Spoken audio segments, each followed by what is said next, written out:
I work for a nonprofit in a fairly large city in the New England area. Think bigger than most Midwestern cities, but nowhere near as big as NYC. I'm trying to keep this as vague as possible without leaving out important details, as I do love my job and I would hate for this to impact it somehow.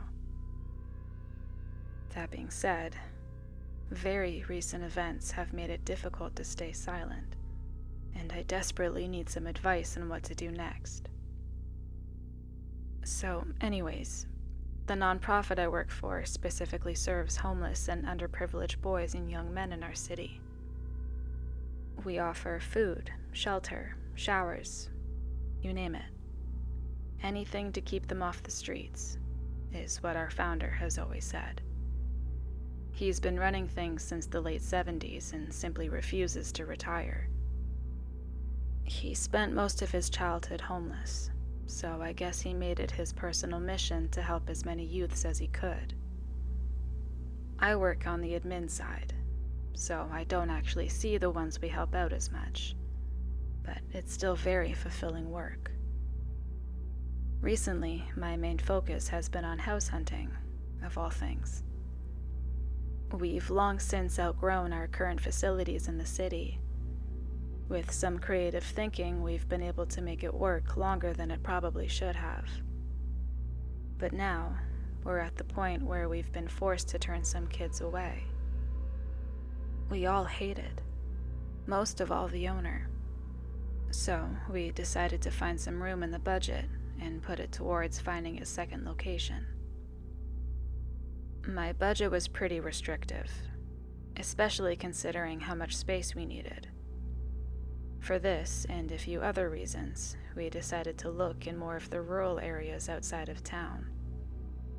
It takes a couple hours to get out of the urban sprawl, but after that it pretty abruptly falls off into forests and farmland. Growing up in the city myself, it honestly feels like driving on an alien planet. But I can't deny how peaceful it is. After a few months with absolutely zero listings in our price range, I finally found one that we could afford, and that wasn't too far away. It was a big, ranch-style home on a few acres all to itself. It even had a barn that we could probably repurpose into additional lodging at some point.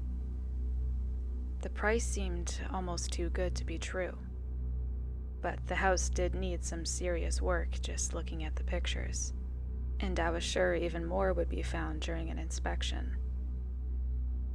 Me and a few other members of the admin team drove out that same day to take a look.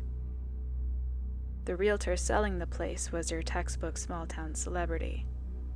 As we met him, he greeted every other person by name as they passed by on the street, and when we asked about the work needing to be done on the house, he rattled off a list of a dozen contractors in the area that he knew personally. He had a big smile, and a way of talking that made me feel like we had already bought the place. The realtor told us the history of the lot, how it had been owned by a prominent local family for generations. Multiple members of the family had served as mayors or judges in the town going back over 200 years. The family even had a small church built on the property back in the early 1800s, the only church in town for quite a while. Unfortunately, it had been demolished back in the 1930s. He said the foundation is still out in the wooded area of the lot somewhere, though it's pretty much entirely grown over with grass and other foliage now. I asked why the family had decided to sell the place after so long, and he told us how the only remaining descendants had passed away recently with no apparent heirs, and they willed it and everything else they had to the town. There was some push from the locals to turn it into a museum, but the city council didn't figure they really had the tourism draw to keep such a thing going. The realtor said he was surprised to hear back on the listing so quickly, since everyone seems to be moving to the city, not so much the other way around. We asked a few more questions and pretended to take the night to mull it over, but we were already sold. Even after the inspections and all the estimates, it still came in just under budget. It needed a lot of work for sure, but it had that rustic charm. Or maybe the realtor was just really good at selling things. The other admins were already drawing up plans of how everything would be situated and the best ways to utilize the space. We called him back first thing in the morning. We closed on it just over a month ago. Since then, I've mainly been in charge of going out there and meeting with and checking on contractors as we get the place fixed up. The goal is to have it ready before the holiday season, as that always tends to be a busy time of year for us. Things have been progressing smoothly, aside from a few hiccups here or there. I normally go up every few days for an hour or two. Last weekend, I drove up as usual on Friday to take a look. We have electrical and plumbing fully finished now, and after some work on the north-facing wall that was just completed, it was mostly rotted out. The home is now officially inhabitable. It still needs new flooring in most of the house, a new AC and furnace, new hot water heater, new light fixtures, etc. But just being able to live in it felt like a pretty significant milestone. I had a pretty busy morning, so I got there a little later than usual this time, and within the hour, the workers had packed up and left for the day. I knew if I left then, I would just be sitting in rush hour traffic for hours, so I figured this would be the perfect time to get some updated pictures to send to the rest of the team. So I spent the next hour or so walking around and snapping pics of the progress. After I finished up, the sun had started to set, so I decided to head out. That is, until I realized that I must have driven over a rogue nail on my way into the driveway. My front left tire was completely flat. Lovely. And of course, that tire was already the spare. That's on me, I guess, but I will say that the work I do doesn't exactly afford me a ton of extra cash each month. For this same reason, I was also hesitant to call somebody out to tow me. Who knows how far to the nearest tire shop that's still open? And so, I made the decision to test out just how inhabitable the place really was. I had some old blankets in the trunk and an extra phone charger. It would kinda be like camping, I thought, or at least as close as a city boy like me had ever experienced. I called the others at work and let them know, half hoping one of them would offer to drive out and pick me up. No luck. While I still had some light, I walked back down the winding driveway to close the main gate by the road. Then I brought the blankets in from the car and set up a small sleeping area in the living room. All in all, it was comfortable enough. It was a bit drafty, and the place creaked and moaned like any old house. I also found the moonlight peeking through the thick forest a little unsettling. The way the trees moved in the wind made my mind play tricks on itself, seeing figures in the tree trunks and movement in the branches. I wished we had curtains I could pull shut to stop the shadows from dancing across the floor all around me. I walked around the house to make sure everything was shut up and locked before I crawled into my homemade floor mattress and tried to go to sleep.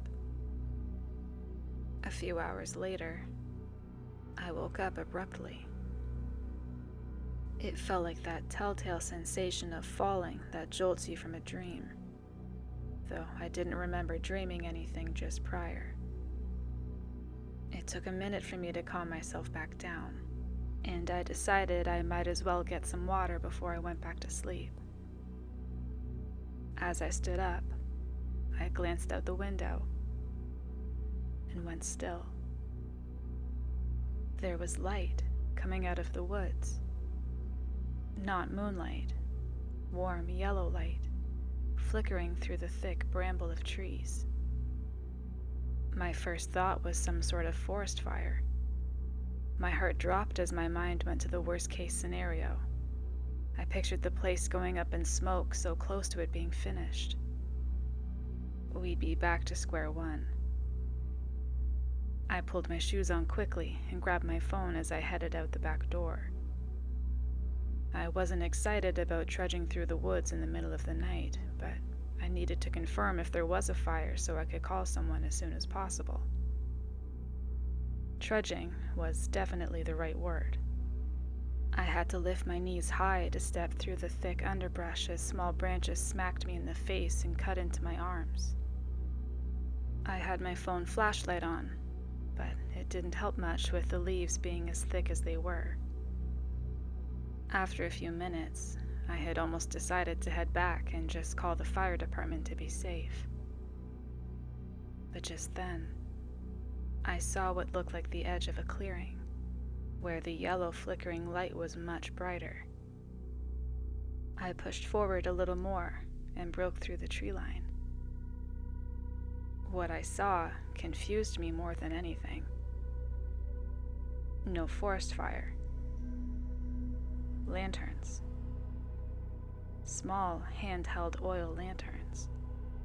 And they were being carried by a line of people walking calmly down a worn dirt path through the woods. They were only maybe 20 feet away, at least 50 of them. There were men, women, and children, and they all wore simple black and white clothes that looked like something out of the Crucible. I stood dumbfounded and realized that I must still be asleep. But I couldn't wake up. I bit my lip and closed my eyes, but the procession remained when I opened them. The end of the line was just about to pass me. I yelled at them.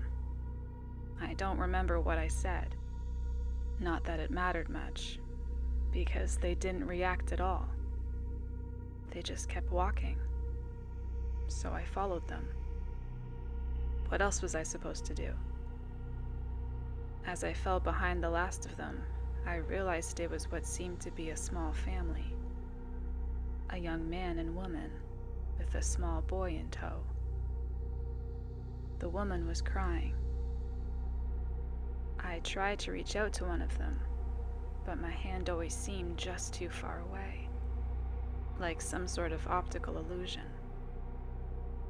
I shouted again, and again got no feedback whatsoever. As I continued following them, I saw some sort of structure at the end of the path. It was simply built and painted white. The roof rose up sharply on both sides to a steep point at the top. There were a set of double doors opening right onto the path, with a half-circle window sitting atop them. It looked like a church. I kept telling myself I should just run back to the house and pull the covers over my head, but I followed anyway. The people filed neatly into the church, which seemed to be lit with bright oil lanterns along the walls inside and flanking the door on the outside. As the congregation entered, they snuffed out their handheld lanterns and bowed to a man at the door. It took a few minutes to get to the front of the line, and the family in front of me also bowed. As they did, the man at the door, who until this point had remained statuesque, reached forward and placed a hand on the woman's shoulder. He leaned close and said something to her. She nodded back, but didn't stop crying. I slipped inside behind them, and I felt a cool gust at my back as the doors closed. The family sat down in one of the pews which lined the main aisle. At the end of the aisle was a simple wooden podium standing on a raised platform. Beyond it was a small opening to another room or hallway. The man at the door walked past me down the aisle. The room was completely silent, as all of the congregation sat with their heads bowed. As the man took his place behind the podium, he called out in a language I didn't understand. It sounded kind of like Latin. He spoke for a few moments, and then he was met with a response from the group in unison. This went back and forth for a few minutes. Occasionally, a man who sat nearest the podium would ring a bell, and the people would all look upward for a few seconds before returning their gaze to the ground. The man stepped out from behind the podium and held out his hands as he spoke once more. This time, it sounded like a question. After a silence that seemed just a bit too long, a weak, faltering voice answered from the rear of the room. The mother stood up with her son and stepped into the aisle. As they did, the father took the son's hand and said something to him, before reluctantly letting go. The mother kneeled down and embraced the young boy. She cried openly, but no one else moved or reacted at all. The boy himself looked unfazed. He wrenched himself from her grasp and started walking down the aisle. The woman collapsed on the floor, and only then did her husband move to help her back into the pew. The man at the podium smiled as the boy approached him, and all of the people in the church bowed and repeated something under their breath as he walked past their row. The man at the podium took the boy's hand and led him through the opening at the back. For a few minutes, no one moved or spoke. It felt like an eternity, finally broken only by the ringing of the bell once more, though this time it echoed from far away.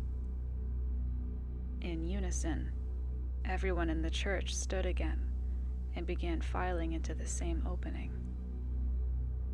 The tension wrapped tightly around my chest. I began running through the crowd towards the back of the church.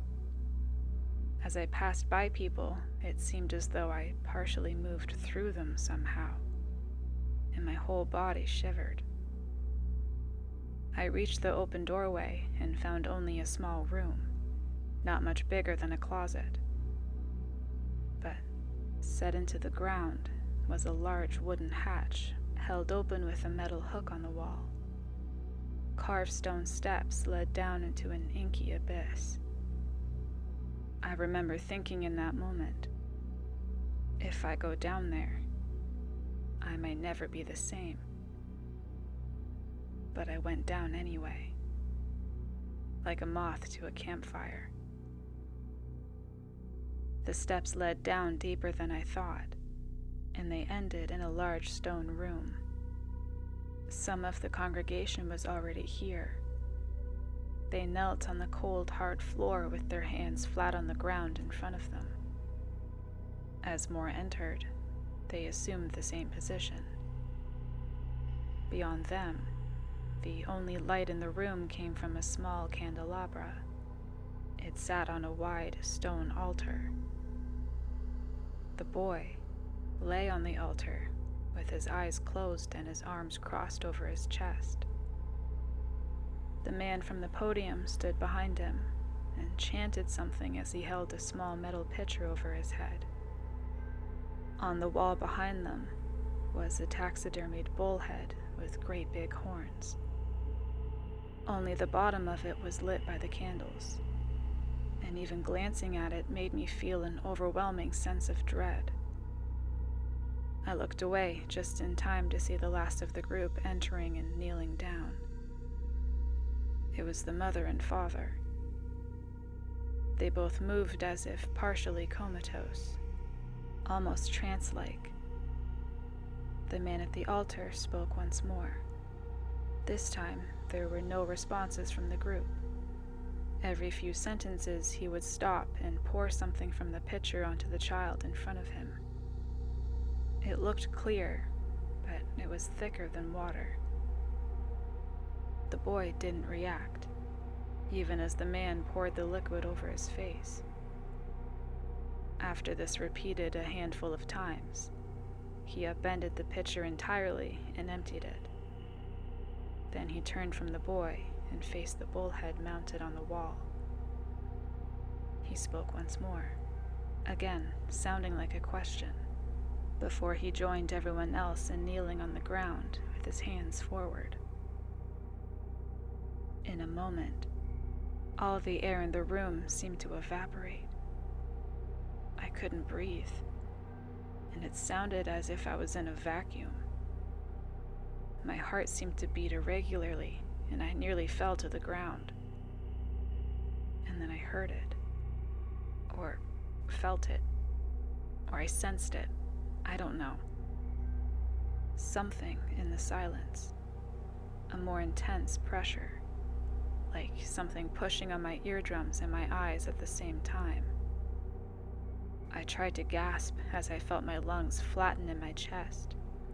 I saw some people on the floor start to react similarly.